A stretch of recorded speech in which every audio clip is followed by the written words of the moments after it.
pemandu kalian hari ini akan segera menelusuri sejarah besar Kerajaan Demak dari awal terbentuknya hingga akhir kejayaannya. Demi kenyamanannya, tolong tetap jaga kenyamanan ketika kalian bersama ya. Siap? Ayo ikut saya. Ayo. Iya, jadi itu kita sebelum ngomongin Bagahomi itu harus naik perahu dulu. Iya, soalnya naik perahu. Boleh nyebur nggak, Kak? Boleh, Mai. Ayo lanjut. Gini juga udah nyampe. Sekarang kita masuk ya.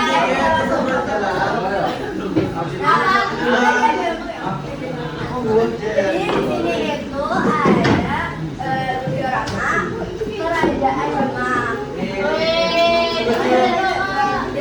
Nah, di sini ada denahnya. Kita lagi gimana tuh, Kak? Kita udah di lobby. Nanti kita ke ruangan pertama, dari ruangan kedua, hingga ke kelima. Wah, ya denahnya biar kita nggak selesai. Nah, lanjut masuk ke ruangan pertama ya teman-teman.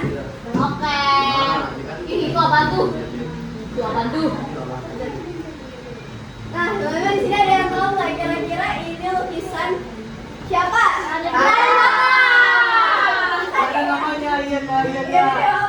Nah, jadi Raden Patah ini adalah pendiri Kerajaan Demak sekaligus raja pertama Kerajaan Demak.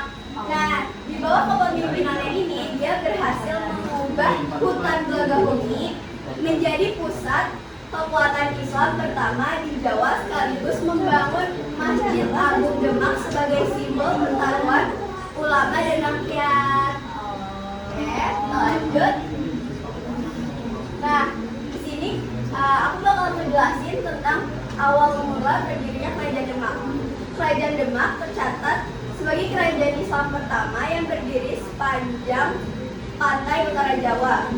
Kerajaan ini bertransformasi dari kadipaten kecil menjadi pusat perdagangan maritim dan basis militer yang disegani di Nusantara. Itu kerajaannya waktu dulu bentukannya kayak gitu, Kak. Ya, kayak gini. Nah, terus Demak ini selain kekuatan di lautnya itu, Demak juga berfungsi sebagai pusat dakwah utama tempat berkumpulnya para wali songo untuk menyebarkan Islam ke wilayah pedalaman. Saya boleh jadi nggak, Kak? Aku boleh nunggu sama wali songo juga di sini. Lanjut. Kita kemana nih, Kak? Nah, Woi, apa tuh? lanjut lagi. Ada. Nah, jadi ini adalah diorama Masjid Agung Demak. Ada yang tahu nggak sih Masjid Agung Demak ini tuh ada di wilayah mana? Aku nggak tahu. Oke. Demak. Ya, jadi Masjid Agung Demak ini berada di Kabupaten Demak, Provinsi Jawa Tengah. Nah, masjid ini tuh diyakini dia dibangun oleh Wali Songo pada masa Kesultanan Demak pertama, yaitu Raden Patah pada abad ke-15. Selain menjadi pusat ibadah, kompleks ini juga menjadi pusat dakwah sekaligus tempat berkumpulnya para Wali Songo dalam membahas strategi penyebaran Islam di Nusantara. Hingga saat ini pun si Masjid Agung Demak ini tuh tetap berdiri kokoh, jadi simbol kejayaan masa lalu, sama menjadi destinasi wisata religi bagi umat peziarah yang ingin mengenang jasa para wali di tanah Jawa. Jadi ini masih ada sampai sekarang. Terus itu orang-orang siapa aja, Kak? Banyak banget lagi, Kak. Ini ilustrasi aja gitu. Di sini ada siapa kayak gitu. Ini walinya pada kumpul. Nah, lanjut. Nah, lanjut lagi. Nah ya, jadi kalian tahu di sini siapa aja? Wali Songo. Jadi hubungan Kerajaan Demak dengan Wali Songo itu sudah dibentuk. Kenapa? Karena saat Raden Patah ini mendirikan kerajaannya, itu tuh didukung besar oleh para Wali Songo. Lanjut. Nah, ini ada wayang. Wayang ini tuh menggambarkan bagaimana Sunan Kalijaga Demak. Selain media wayang kulit ini, ada juga seni ukir dan lagu daerah seperti Ngelir-Ngilir yang dimodifikasi dengan nilai-nilai Islam agar lebih mudah diterima oleh masyarakat. Kak, kulit tuh coba nyanyiin kak. Aduh, gak apa, aku udah lupa. Lanjut. Nah, sini ada tau ini apa? Gamelan, Ya, ini gitu. Jadi gamelan ini adalah simbol tradisi sekaten. Ada yang tahu tradisi sekaten itu apa? Apa tahu? Nah, jadi tradisi sekaten ini tuh tradisi gamelan untuk menarik minat masyarakat datang ke masjid dan mengenal ajaran Islam melalui kegembiraan. Jadi itu dibuat oleh para wali songo. Masya Allah.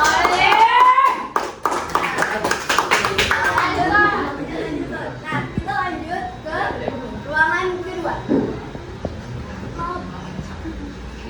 Nah, di sini kita akan membahas sistem pemerintahan, sistem perekonomian, dan sistem sosial budaya di Kerajaan Demak. Di sini tetap di masa pemerintahannya Raden Patah, di mana Kerajaan Demak itu menganut sistem teokrasi maritim, pemerintahan yang berdasarkan hukum Islam dengan basis kekuatan pada sektor kelautan dan perdagangan antar pulau. Lalu di masa itu dipimpin oleh seorang sultan sebagai kepala pemerintahan yang di dalam kebijakan besarnya didampingi dan dibimbing oleh Dewan Ulama yaitu Wali Songo. Dan untuk militernya, Kerajaan Demak memiliki armada laut yang sangat kuat untuk melindungi jalur perdagangan rempah dan membendung ekspansi bangsa Eropa yaitu Portugis di Nusantara. Kita lanjut ke sistem ekonomi. Nah, ya, jadi di sini ya, kita bahas sedikit aja. Ini adalah kapal Jawa, di mana dia itu kapal terbesar yang dimiliki oleh Kerajaan Demak dan dia digunakan juga untuk melawan Portugis. Nanti untuk ceritanya bakal dijelasin sama teman aku ya. Oke. Nah, jadi di sistem perekonomian ini Kerajaan Demak memiliki wilayah pedalaman yang sangat subur, menjadikan Demak sebagai ekspor beras terbesar di Nusantara yang disuplai hingga ke Malaka dan Maluku. Dia juga yang tadi tuh memiliki kapal besar dan memiliki galangan kapal raksasa. Itu tuh kayak tempat pembuatan kapal-kapal besar gitu loh. Nah, ini tuh berlokasi di Lasem dan dia memproduksi kapal Singgung Jawa ini juga.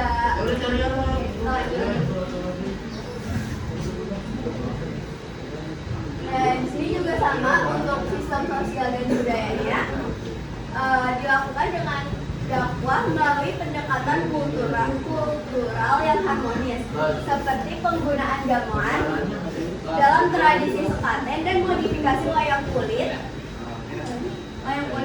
oleh Sunan Kalijaga agar sesuai dengan nilai Islam. Lalu di sini tuh sudah mulai ada maraknya penggunaan aksara pegon, yaitu huruf Arab berbahasa Jawa dalam penulisan kitab agama dan karya sastra. Nah, sampai sini dulu untuk pembicaranya sama aku. Nanti akan dilanjut oleh teman aku. Ya ada kakak. Halo. Halo semuanya. Oke, kita apa ini? Tonton 3. Kali ini kita akan membahas mata jayanya Kerajaan Demak. Oke. Di sini kita akan mengenal pemimpin pada masa jayanya Demak, yaitu Pati Yunus. Pati Yunus adalah putra mahkota Raden Patah yang dikenal sebagai pemimpin militeristik dan visioner. Namanya melambung di kancah sejarah Nusantara berkat keberaniannya memimpin ekspedisi besar menyerang Portugis di Malaka pada awal abad ke-16. Narasi heroiknya ini yang menyerang Eropa di saat Malaka dan bersatukan dapat perang. Dia dijuluki sebagai Pangeran Sagamor. Meskipun serangan tersebut belum berhasil mengusir Portugis, perang Angka ini membuktikan bahwa Demak memiliki kekuatan maritim yang sangat disegani. Itu lagi perang, Kak. Iya, perangnya lama banget itu. Ya, lanjut. Galangan kapal di desa Desa itu memiliki peran sejarah yang sangat vital bagi kekuatan maritim Kerajaan Demak, khususnya pada masa perjuangan Yunus. Mendekati tepi Sungai Lasem yang strategis. Wilayah ini menjadi pusat industri perkapalan terbaik di tanah Jawa pada masanya. Berarti banyak tuh Kak kapal-kapal di Sayang sana. banget, iya. Sudah di pelabuhan. Aku bisa sewa nggak? Wah, udah rusak kapalnya. Iya kan? Oh, udah lama. Yang ini tadi saya senyum. Dia lanjut kita sampai di zona keempat itu pusatnya wilayah. Siapa tuh? Wah, itu Sultan Trenggono. Itu dia pemerintah pada tahun 1500 sampai 1500. Sultan Trenggono berhasil membawa Kesultanan Demak mencapai puncak kejayaan sebagai imperium Islam termasuk di Jawa. Di bawah kepemimpinannya, Demak meluas secara signifikan melalui serangkaian ekspedisi militer ke Jawa Barat, Jawa Timur, hingga wilayah Kalimantan. Sultan Trenggono juga dikenal sebagai sosok yang gigih dan detail di bawah Panji Demak karena memperkuat pertahanan Nusantara dan menarik. Ya, lanjut lagi kita mau kemana nih Kak? Nah, ini melakukan jaya serta kemenangan di Sunda Kelapa pada 22 Juni 1527. Jadi titik balik sejarah yang sangat krusial. Penonton ini berhasil mengusir para Portugis. Wah, ini perang lagi. Iya, perang lagi, ini perang paling besar di Demak. Nggak selesai lah ini. Apa itu kurang, Mbak? Nah, ikut saya, mungkin kakek buyut saya itu dari saya. Namanya ada dah. Saya. Oke, lanjut. Nah, di sini ada titik yaitu dari koin. Nah, koin kali ini digunakan oleh Kesultanan Demak. Mata uang ini mencerminkan identitas Islam dan transisi kekuasaan di Jawa. Pitis Demak atau pitis ini umumnya terbuat dari bahan emas, tembaga, dan memiliki desain yang sangat keras, yaitu terdapat lubang ini. Itu tulisan Arab ya Kak? Iya, saudara. Ada Coba baca. Belum nggak bisa berkata. Oke, lanjut. Nah, sini ada peninggalan fisik, yaitu pintu melingkarnya. Ini pintunya nih. Coba Kak masuk Kak. Nggak bisa. Nah, ini merupakan pintu utama Masjid Agung Demak yang dibuat oleh Ki Ageng Selo pada tahun 1388. Nama beledek berarti petir, bedek gitu. Iya, bedek. Yang merujuk pada legenda bahwa Ki Ageng Selo menangkap petir. Dengan kekuatan visualnya yang kita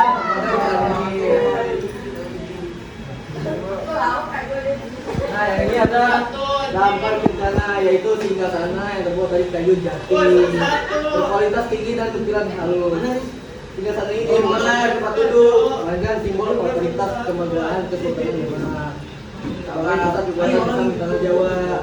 Bagusnya singgasananya kayak Bagus. kursi Bagus DPR. kalau gue di situ. Kayak kursi DPR ya? Tiba-tiba kursi DPR. Nah, oke, ruang 5 yaitu tentunya Kerajaan Demak. Ya udah ruang Iya, terakhir nih. iya.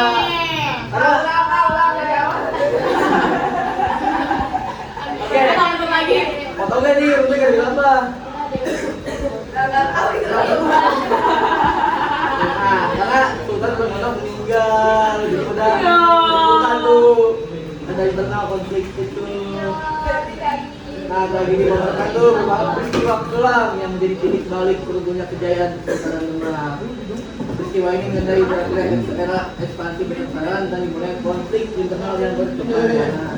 Ya konflik internalnya. Iya, pada pengen merebut kekuasaan gitu. Perang saudara bukan? Nah, ini ada perang Iya ini. itu bener kan Kak perang saudara?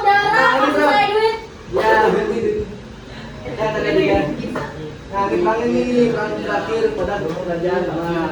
Ini gara-gara Sultan Prawoto, yaitu putranya Sultan Brahmana melawan Arya Penangsang, keponakan Sultan Brahmana. Yaitu dia ingin membalas dendam atas kematian ayahnya. Lanjut. Oke, ini peninggalan fisik kerajaan Demak. Itu komplek kerajaan Demak. Itu makam. Iya makamnya Sultan Brahmana dan Sunan Prawoto. Tapi gitu itu, nah kayak lu. Ya udah selesai, oke. Kalau itu ada kata mas. Ya ini spoiler dari gamenya, game kata. Oke, kita mulai ke ruang kreatif itu bermain game. Ini langsung mulai. Ayo mana gamenya? Iya mulai. Gamenya mulai. Ini? Weh, ini ngapain? Itu Enggak gitu. Nah, Weh. Ini apa? loncat, pilih jawaban yang benar. Ini Masjid Agung Demak merupakan tempat ibadah melainkan juga pusat pemerintahan. Ya, salah. Dan pendidikan hanya mencerminkan sistem pemerintahan Demak yang bersifat oligarki. Salah. Ya ketahuan dia dengerin. Gue paling depan. Benar. Ayo jawab. Ayo yang mana ayo? Coba Raden Patah. Takut. Betul. Habis. Salah mulu ya. Sisa 2 lagi. Iya ada. Finish. Sini bantu jawab. Nggak boleh bantuin ya, nggak boleh. Ya udah deh, nggak apa-apa. Oke, dulu. Ini goceng. Siapa nama ayahnya Raden Patah? Raden Saleh. Diam dulu, apaan? Bener.